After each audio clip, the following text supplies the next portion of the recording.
Welcome back 2 days of our Lives channel. Today we will learn about the issue that has Salem wagging its collective tail, the heartfelt, funny, and fan-fueled celebration of the DOOL cast's beloved dogs that turned a routine social scroll into a community-wide cuddle fest of pure joy. Why the pups took center stage. Instead of schemers and shockers, the official day's social feed spotlighted cast members and their four-legged companions for National Dog Day, reframing the show's public face around authentic warmth and everyday life beyond the sound stage. The post offered a carousel of cast and canine moments with a simple message of celebration and gratitude for dogs, inviting fans to see familiar faces through a softer lens. The result wasn't a plot twist, it was a tone shift, proving that shared affection for animals can carry as much emotional weight as any cliffhanger. The post that launched 1,000 awes. The official day's Instagram declared it National Dog Day and showcased a highlight reel of pups and their people,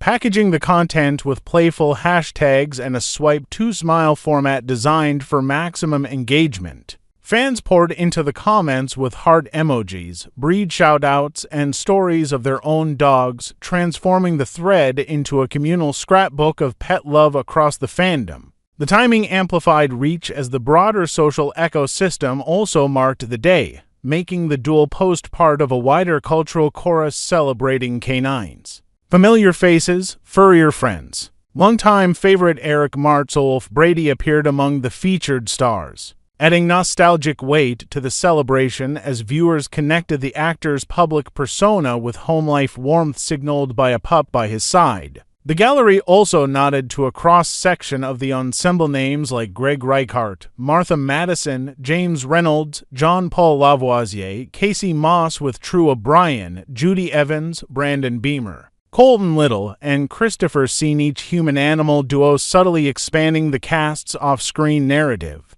The cumulative effect suggested a cast-wide pet culture, not a one-off cameo, which fans immediately recognized and rewarded with affection. Breeds, personalities, and that instant recognition. Spaniels, Terriers, Maltese, and the unmistakable charm of a small, smoosh-faced companion. Comments zeroed in on the breeds and the expressive faces that leapt out from the carousel, proving that specificity sparks connection. One viewer's exclamation over that black pug typified the way a single, charismatic dog can become the post's accidental scene stealer, pulling focus in the best way. Another fan wished well to a Yorkshire named Coco, mapping personal identity onto the cast's pet lineup and turning the feed into a shared living room of dog stories. Fan reactions, real, rapid, and reaffirming. Love it. Happy International Dog Day was more than a cheer. It was a cue that audiences value moments where stars feel like neighbors, reciprocal, grounded, and proud pet parents. Comments emphasizing how the photos made actors feel more real underscored immediate truth. Pets humanize public figures faster than interviews, recaps, or behind-the-scenes reels ever could. The fandom's Dogs and Days refrain became a mantra, neatly twinning the show's identity with feel-good, everyday companionship. The social strategy beneath the sweetness. Observant fans saw how the post aligned with broader Instagram-wide Dog Day energy, where organizations, creators, and brands synchronized around canine content to ride the discoverability wave. By meeting the moment, the Day's team didn't just post cute photos, they positioned the cast inside a trending cultural frame that rewards shareable, wholesome visuals. The result, organic amplification, deeper comment threads, and cross-fandom discovery through hashtags and topic pages. Cast culture, a longer lineage of dog devotion. This celebration didn't come out of nowhere. Day's actors have long shared glimpses of pet life, from family rescues to dog birthdays, cultivating a low-key tradition of canine cameos across their personal feeds. The broader soap world supports similar vibes, as seen when other daytime casts give their pets the spotlight, demonstrating that animal affection is a cross-show connective tissue for fans. Even former and adjacent DOOL figures have publicly celebrated their pups, reinforcing that dogs are a durable part of the community's off-screen identity. Spotlight on individual stories. Eric Martsolf's long-standing rapport with fans made any dog-forward moment land doubly warm, leveraging a career arc that spans thousands of episodes to deliver a small-scale, personal beat. Echoes of family posts and life milestones deepened that resonance, suggesting an actor-father-dog-dad trifecta fans readily embrace.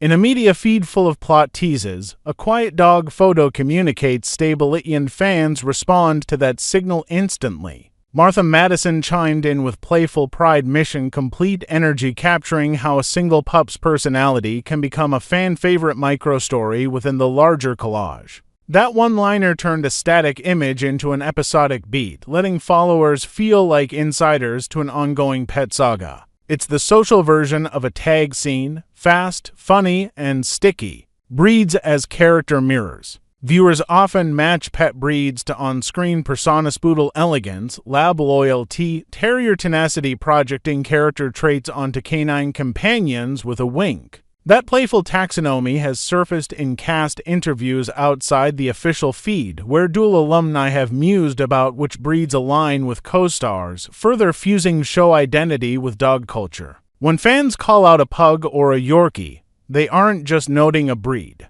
They're building a shared symbolism that extends the show's storytelling into everyday life. Why this matters to the fandom?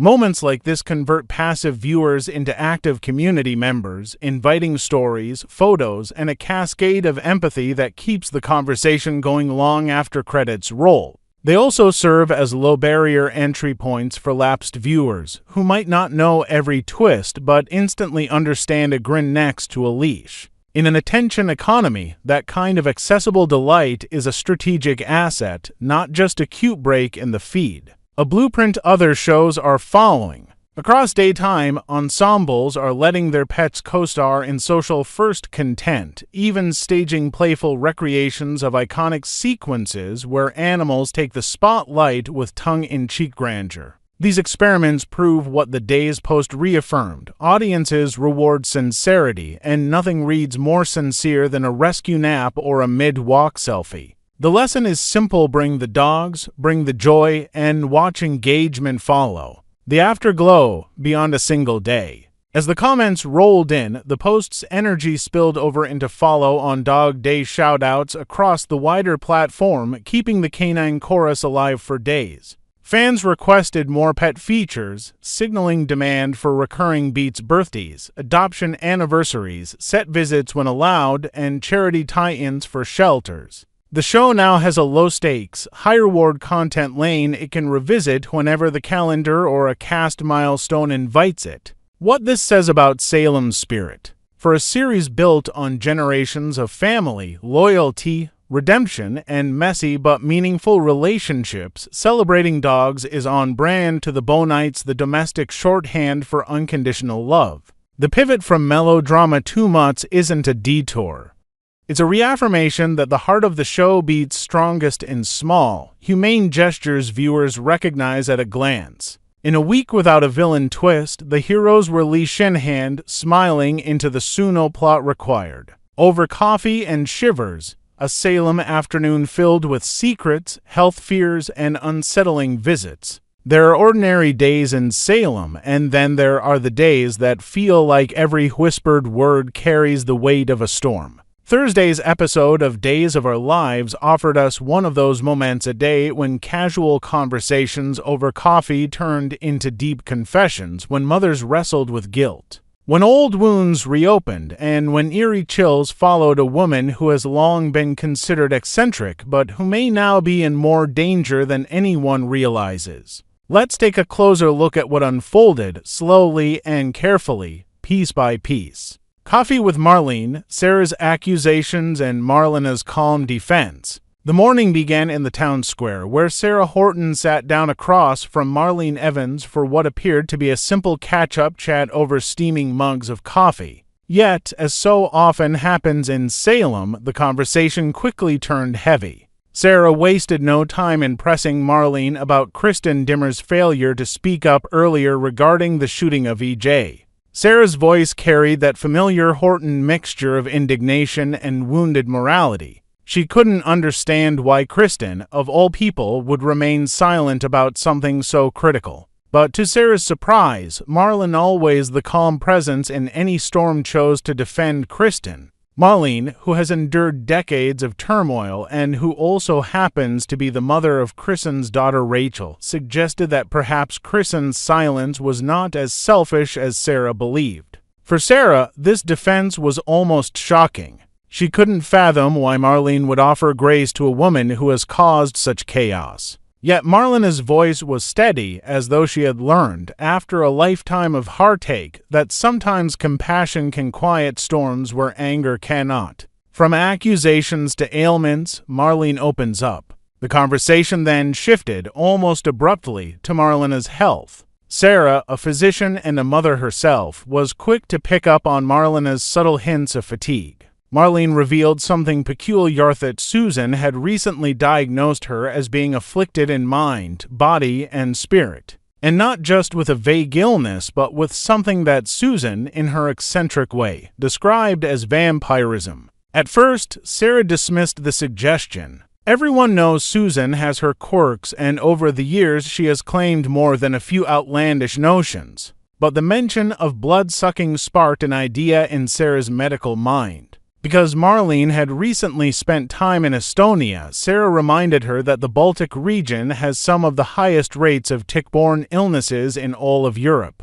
Perhaps the weakness and fatigue weren't supernatural at all, but the lingering effects of something far more common and yet still serious. Sarah urged Marlene to consider testing for these possibilities. Marlene, ever the reasonable soul, nodded in agreement, though the mention of ticks and disease hardly eased her mind. Sarah's confession, love and fear for Xander. With Marlene now reflecting on her own health, she gently turned the focus back to Sarah. After all, Marlene is not only a psychiatrist, but also a confidant to nearly everyone in Salem. When she asked Sarah about her personal struggles, Sarah opened up in a way that revealed the raw truth of her heart. She admitted, softly but with undeniable sincerity, that she still loved Xander. Despite everything he had done, mistakes, the violence, the darkness that seemed to consume him, her heart could not entirely let him go. Yet she also acknowledged that she could not return to the man he had become. For Sarah, it was not just about her own safety or her own happiness. She expressed a deeper worrying, their daughter. Sarah hoped that Marlene, with all her insight, could help Xander find the root of his rage. If he could heal, then perhaps he could become not only the man Sarah once loved, but also the father their child desperately needed. Marlene listened quietly, her eyes soft, as though she carried the weight of every confession she had ever heard. There were no easy answers, but in Sarah's words there was a spark of hope, a hope that love, even when battered, could still reach the heart of a man struggling with demons. Susan's shivers. A celebration interrupted. Elsewhere in Salem, a very different scene was playing out. Johnny and Chanel, fresh from the joy of overcoming recent challenges, had planned to celebrate their freedom in the most intimate of ways in their bedroom. But their private moment was interrupted when Susan Banks arrived unannounced. Susan, with her signature mix of sweetness and oddity, quickly pulled them into a conversation about the trial and the question of who shot Elvis Jr., her beloved Elvis, better known as E.J. She confessed that deep down, she never truly believed Kristen was the one who pulled the trigger. Johnny and Chanel, both weary of the constant shadow of suspicion, firmly corrected her. Kristen had confessed, they reminded her, and for them, the matter needed to be over. They wanted closure, peace, and the chance to move on with their lives. Sensing their frustration, Susan reluctantly backed down. She left the young couple to their well-earned celebration, but as she stepped into the hallway, her demeanor changed. Her face darkened, her eyes darted, and her body began to tremble. She shivered violently, as though touched by some invisible cold. A warning at the penthouse, Marlene's impatience. Not long after, Susan paid a visit to Marlene at the penthouse. This time, her purpose was clear. She came to apologize for her earlier strange diagnosis of vampirism. But as she stood there, shivering again, Susan's panic grew. She warned Marlene that something was deeply wrong, that her vibes told her danger was close. Marlene, already agitated by her own struggles and weary of Susan's eccentricity, was in no mood to entertain such vague, mystical warnings. Rather than offering sympathy, she snapped. She dismissed Susan's fears and slammed the door in her face, leaving Susan trembling in the hallway, alone with her shakes. What lies ahead? This day in Salem left us with more questions than answers. Is Susan truly afflicted with something physical, or are her visions pointing to dangers that others refuse to see?